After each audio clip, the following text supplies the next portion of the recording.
PSC की परीक्षा का जो परिणाम आज आ चुका है, सोनीपत का प्रदीप सिंह जो किन टॉपर आया है, हमारे साथ है, उनसे करेंगे बातचीत। प्रदीप जी, पहले तो आपको बधाई है पंजाब तक के लिए। जी, बहुत बहुत धन्यवाद। किस तरह से जो इस मुकाम पर पहुँचे, जो कि टॉपर आए हो पूरे देश में, सोनीपत के साथ साथ जो प्रदेश का नाम भी रोशन आपने किया है। जी देखिए, इसमें यूपीएससी जो हर साल एग्ज़ाम होता है और काफ़ी अनसर्टेनिटी सी रहती है इस एग्ज़ाम में। बहुत सिलेबस रहता है, काफ़ी टाइम तक आपको कंटिन्यूसली कंसिस्टेंटली इसमें लगा रहना पड़ता है। और मैं इसका क्रेडिट अपने फैमिली फ्रेंड्स को देना चाहूँगा। उन्होंने मुझे बहुत सपोर्ट करा है इस पूरी जर्नी में। कि इसमें कैसे प्रेरणा ली, कहाँ से आपको ये था कि यूपीएससी की परीक्षा पास करनी है, मैंने वहाँ तक पहुँचना, इस मुकाम को हासिल करना है? जी, देखिए, अब इससे पहले ऐसा नहीं है कि मैं स्टार्टिंग से ही यूपीएससी के एग्ज़ाम के लिए ही मेरा मेन मोटिव था। ये स्टेप बाय स्टेप प्रोसेस रहा है मेरे केस में। इससे पहले मैंने करा है BTech computer science and engineering से पास आउट करा है और उसके बाद मैंने इनकम टैक्स डिपार्टमेंट में एज इंस्पेक्टर भी काम करा है। और वहीं पे जाने के बाद मैंने अपनी यूपीएससी की जर्नी स्टार्ट करी, वहाँ से तैयारी स्टार्ट करी और अब जाके अच्छा लगा, अभी सफलता मिली है।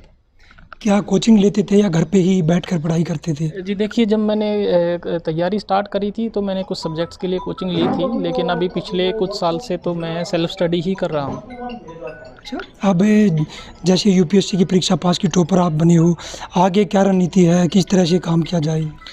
जी देखिए, रणनीति तो अभी तो एग्ज़ाम प्रोसेस में ही बिज़ी थे, तो अभी जो जैसे रहेगा, जो प्रोसेस रहता है ज्वाइनिंग का और बाकी सारी चीज़ें, वही जैसे जैसे आएगा वैसे वैसे करेंगे। प्रदीप, बात करें पिता की, माता पिता क्या करते हैं?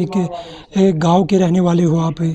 हाँ जी, मैं बहुत ही मॉडेस्ट बैकग्राउंड से हूँ। मेरे पिताजी एक किसान हैं और मेरी माताजी एक हाउसवाइफ़ हैं और मेरे एक बड़े भाई हैं, वो इंश्योरेंस सेक्टर में इंश्योरेंस एज ए सर्वेयर का काम करते हैं। छोटी बहन है, वो भी पढ़ रही हैं। तो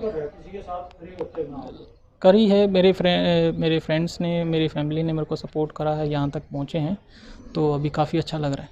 पिता क्या करते हैं आपके? बात करें पिता की। जी देखिए, मैंने बताया आपको, मेरे पिताजी एक किसान हैं। अच्छा, गांव में कब से रहते थे, कब शहर में आए हो आप? जी देखिए, मेरे पिताजी तो अभी भी, उनका तो किसान है, तो उनका तो अभी भी खेती का काम तो किस गांव में ही रहता है। हम लोग जब 7th 8th क्लास तक गांव में पढ़े हैं, उसके बाद जब आगे 10th और 12th की बात आई तो हम लोग यहाँ पे शिफ्ट हो गए। यहाँ पे मेरे अंकल जी रहते थे, उनके पास। मेरे फादर और मदर तभी गांव में ही थे, वो आज भी वो गांव में ही जाते रहते हैं, रूटीन उनका वहीं रहता है। तो उसके बाद से मैं फिर यहीं पे मैंने फिर बीटेक करा है और उसके बाद से फिर मैं जब से जॉब कर रहा हूँ तो मैं दिल्ली ही रहता था। बात करें पिता किसान है, क्या वो पिता के साथ कभी खेत में जाके हाथ भी बटवाया है? जी देखिए जी, पहले अभी जब से मैंने यूपीएससी की तैयारी स्टार्ट करी है तो मेरे पास समय इतना नहीं था कि मैं उनका खेत में जाके काम करा सकूं।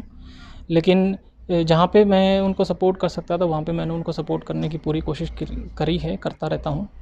और उनका भी मेरी तरह मेरे को उनका बड़ा सपोर्ट रहता है। वो बोलते हैं कि तुम अपनी पढ़ाई पे ध्यान दो और बहुत अच्छा लगता है कि आपकी फैमिली आपको हर तरीके से आपको फ्रीडम प्रोवाइड करती है, आपको तैयारी करने के लिए समय देती है। क्या युवाओं को इस समय क्या संदेश देना चाहोगे, जो युवा यूपीएससी की तरफ तैयारी करते हैं या कुछ पीछे रह जाते हैं, उनको क्या संदेश देना चाहोगे इस समय?